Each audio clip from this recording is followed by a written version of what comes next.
Our exclusive interview with Julian Assange. He's standing by from his safe room at the Ecuadorian embassy in London. First, our Chief Justice correspondent Pierre Thomas has more on Assange and the assistance WikiLeaks is providing to NSA leaker Edward Snowden. Good morning, Pierre. Good morning, George. WikiLeaks officials were with Snowden when he fled from Hong Kong to Russia, and they have provided him with legal guidance. Assange is said to be pressing Ecuadorian officials to grant Snowden's request for asylum. Some say it's the latest provocation of the U.S. He has long been a prickly thorn in the side of the U.S. government. But who is Julian Assange? Hacker, activist, a journalist, or fugitive criminal? We've exposed the world's secrets. He is the mastermind behind WikiLeaks, which has published the secrets of nations and is now at the heart of a global debate over the public's right to know. The WikiLeaks organization published hundreds more internal government documents. Assange has embarrassed the powerful and revealed top-secret information about U.S. and other government activities. A bunch of bodies laying there. But at what cost?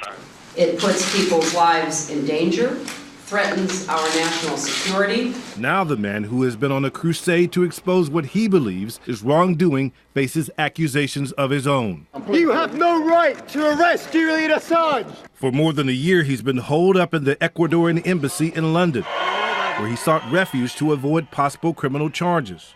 And today, WikiLeaks and Assange are standing shoulder to shoulder with perhaps the most damaging leaker of them all, Edward Snowden, the fugitive former government contractor who went public with top-secret information about some of the crown jewels of the intelligence community.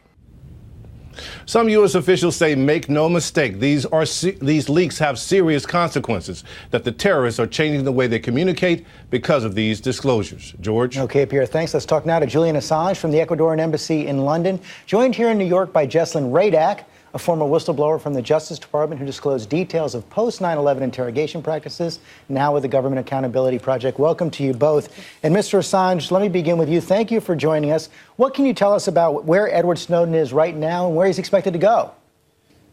Thank you, George. I wish I could answer these questions of yours in more detail.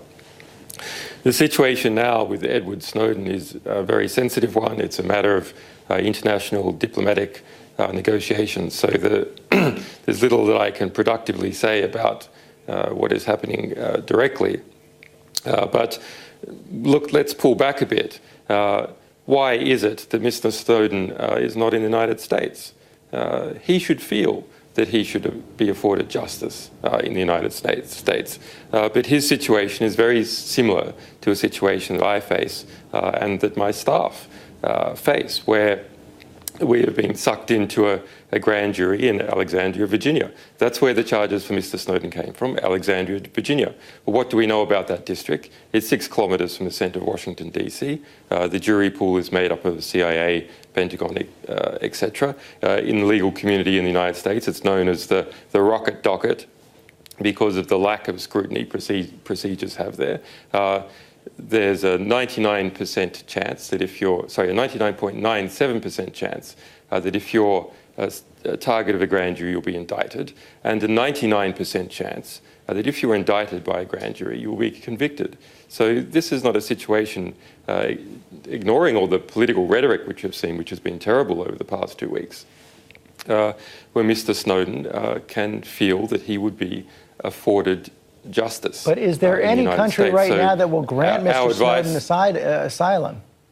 Well, under UN conventions, Mr. Snowden has the right to apply to nearly every country for asylum. Of course, asylum decisions are always a mixture of the political and the legal. And I think there are several countries where it is politically possible for Mr. Snowden to receive asylum, and many countries, of course, where he's legally entitled to that kind of protection. No one is alleging that any of his acts are anything other than political, that he has acted in a manner to draw attention to a very serious problem in the United States, where without the will of Congress, without the will of the American population, we now have a state within a state. We have a transnational surveillance apparatus.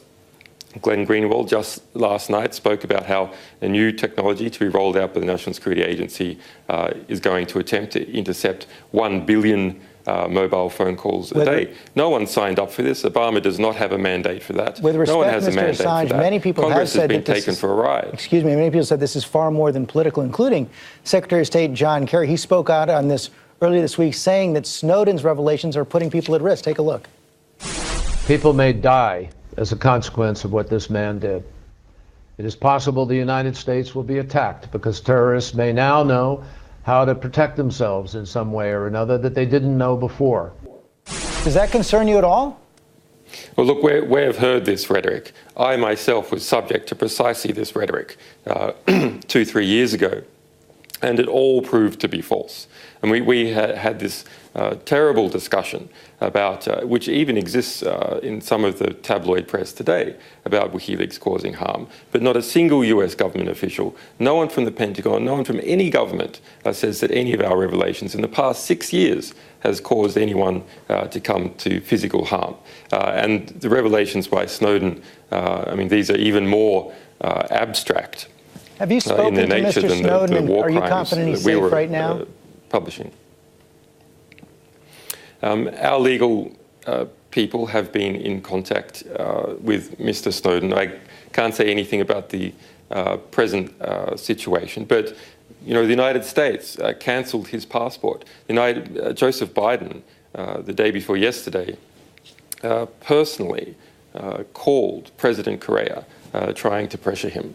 That's not acceptable. Asylum is a right that we all have. It's an international right.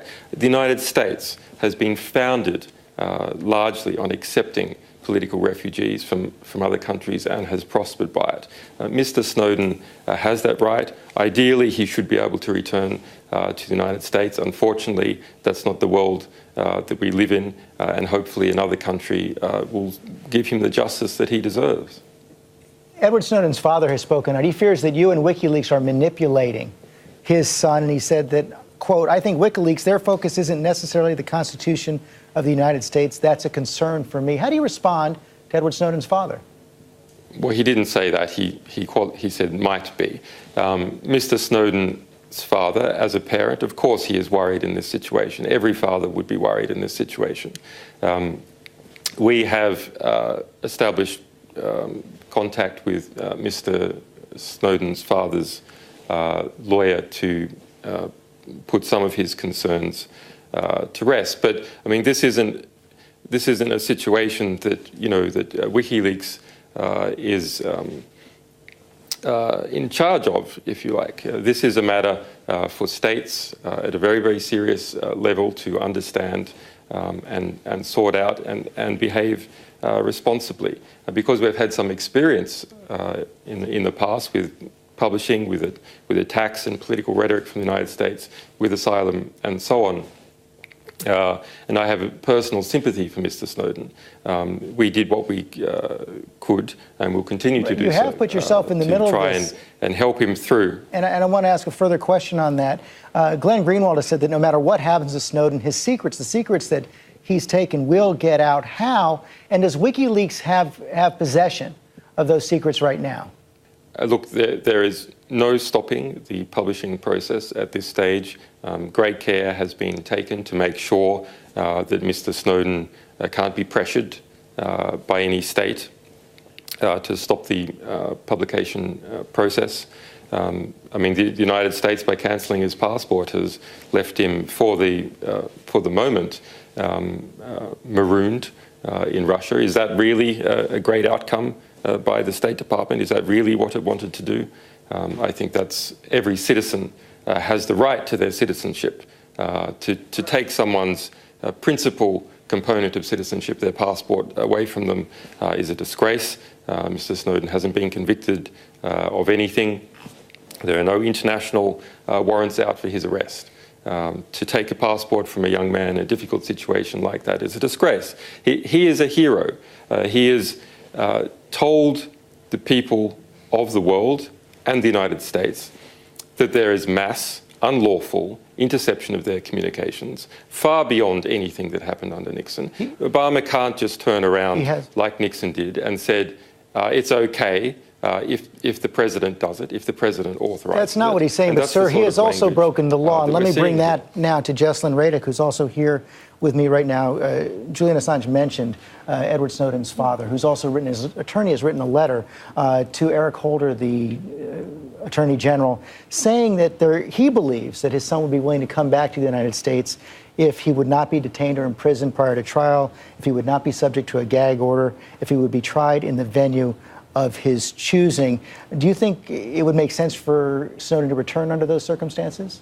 I actually don't. I have represented people like Thomas Drake, who was an NSA whistleblower, who actually did go through every conceivable internal channel possible, including his boss, the Inspector General of his agency, the Defense Department Inspector General, and 2 congressional committees, and the U.S. turned around and prosecuted him, and did so for espionage, and threatened to tie him up for the rest of his life in jail. I think Snowden's outlook is bleak here, and instead of focusing on Snowden and shooting the messenger, we should really focus on the crimes of the NSA, because whatever laws Snowden may or may not have broken, they are infinitesimally small compared to the 2 major surveillance laws and the 4th Amendment of the Constitution that NSA has violated. As the president has pointed out, were passed by the Congress or overseen by a court.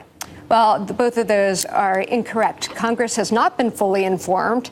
Only they have passed the laws. There is oversight. There is okay, but there's oversight. A secret interpretation of Section 215 of the Patriot Act, which nobody knows except for the Intel Committee of Congress, and even they say that they think most Americans would be appalled by that. And to say that it's been approved by the courts is a misnomer, because it gives the impression that federal courts have approved this, when in reality it's the Foreign Intelligence Surveillance Court, which has rubber-stamped every single... Which is a federal court. No, it is a secret court set up at the Justice Department that has federal judges on it. But last year, it approved 2,000 out of 2,000 applications. They hear only the government side, and they've rejected an application 1 time since 1978. Let me bring this back to Julian Assange. You know, back in 2010, an email that was revealed from you by Bart Gellman in Time magazine said that you hoped the revelations from WikiLeaks would bring about, quote, the total annihilation of the current U.S. regime. Is that still your goal, and what did you mean by that? I didn't say that, and there is no such email. It's quoted in Time magazine in December 2010. Yeah, well, I mean, Time magazine. But it's very interesting that you raise such a thing like that. You know, we are in a situation where we have these extraordinary revelations that are causing great embarrassment to a new national security state that is arising in the US. It's not just the US. Similar national security states are rising in other countries. But it is trying to evade democratic will. It's treating Congress like a bunch of fools. And we saw Clapper up there lying, bold-faced lying to Congress. We have secret interpretations of the law. What does the law mean if there's secret interpretations in secret courts? We have Bradley Manning's trial continuing tomorrow. A young man, a good man, as far as anyone can tell. Motivations are entirely political, as far as anyone argues. Same with Snowden. Being put through this meat grinder, where a new precedent is trying to be set, which is communicating with the press, is committing espionage. And it's not just a precedent that's been trying to be set on these whistleblowers. It's a precedent that's trying to be set on journalists and publishers as well. Meantime, we saw that in the case Assange, you're being James given Rosen safe harbor by the Ecuadorian government. The Korea administration has been admonished by human rights organizations for restricting press freedoms, prosecuting journalists. The Inter-American Press Association calls its new media law, quote, the most serious setback for freedom of the press in the recent history of Latin America. So does it make you uncomfortable to be harbored by a government that goes after journalists? And do you see a double standard there? Well, these accusations are largely blown up. There are, of course, all sorts of problems in any particular country.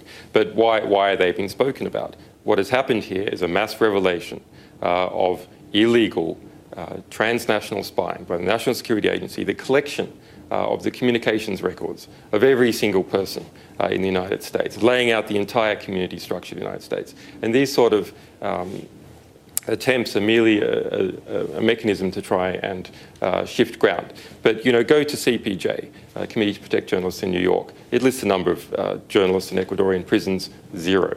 And it has been 0 for a very long time. There's 48 in Turkey. So we've got to keep things in some kind of perspective. There's no allegation that Ecuador Ecuador is involved in mass transnational surveillance or assassination programs and so on.